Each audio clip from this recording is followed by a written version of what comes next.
Welcome to the channel for the first time viewers. Welcome back for my existing subscribers. Today we're going to go over some best practices that you can use to get better at winning gunfights in Rainbow Six Siege.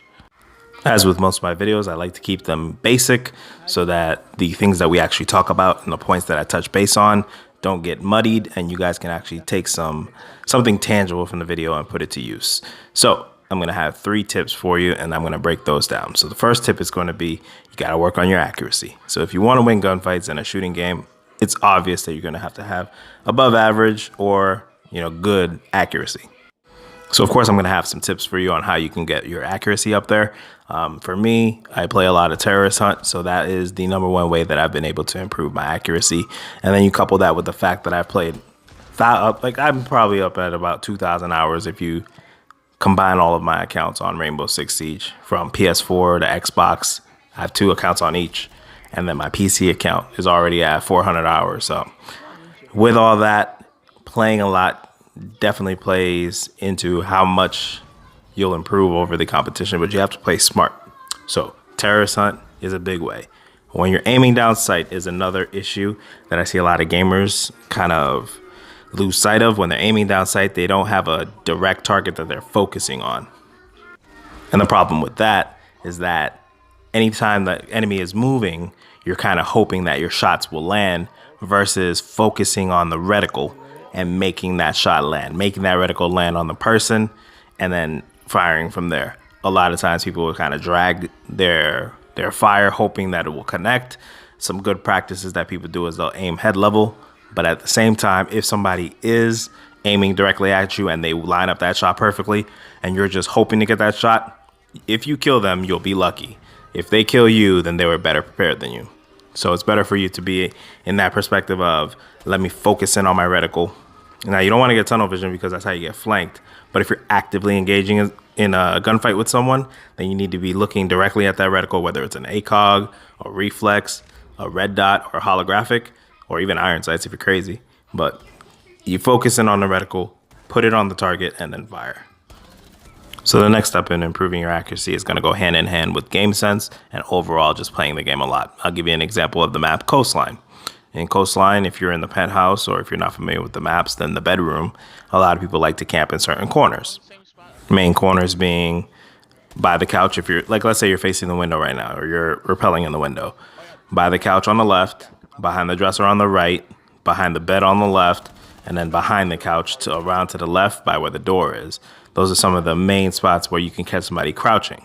So pre-aiming head level at those spots will make it easier so that if you are already on the attack and you see that head first, you get that first shot off and you can focus on your reticle and make sure it hits because you're already pre-aiming crouching level. And sometimes you'll have somebody that will be standing in the next room over on a mirror wall. This game is filled with power spots like that, so you need to be paying attention to whenever you die. If it's something that you start to see over and over, then understand that that is probably a power spot. Or if you watch pro leagues, a lot of times you'll see people come out the next day or that day even and try to emulate some of the pro league strategies that they saw the day before. So if you watch along with them, then you'll also know when the pros lost, what they'll be trying to execute on, and that will give you yet another advantage. The next tip that I have that will help you win more gunfights is going to be to work on your positioning. Try to get creative with your positioning because this game is your playground. You can create murder holes. You can create fake kill holes and then go hide somewhere else so that when somebody attacks that spot, they pretty much give their position away. You can create 2 to 3 kill holes, through 2 walls. You can get very creative with how you create these murder holes. And then using bait. So for instance, you can throw, let's say, for instance, a Valcam in a common area or something that they have to focus on, a lesion trap in an open hallway towards the middle. So when they step on it, they can't run back to cover. So let's use a map like Border. They're in a security hallway. Okay. If you put a GUUD mine right there, once they step on it, they can't rush to a doorway. They pretty much have to walk backwards. But if you're on the attacking, you could work out 2 ways. If you're actively listening for this GUUD mine to go off, you could pretty much pre-fire from a kill hole that you made exactly where it was at or where you think that the enemy would be from head level and potentially get an easy wall bang. The other way is if you heard the GUUD mine and you just use it as a radar and understand that that is probably where the person is going to be pushing from in the future. So especially when it gets down closer to the end of the rounds, people like Legion are very useful to have, because I look at his GUUD mines not only as a way to slow down the opponents and, deny the Finka boost, but it's also a way to give pretty much free UAV for my Call of Duty players.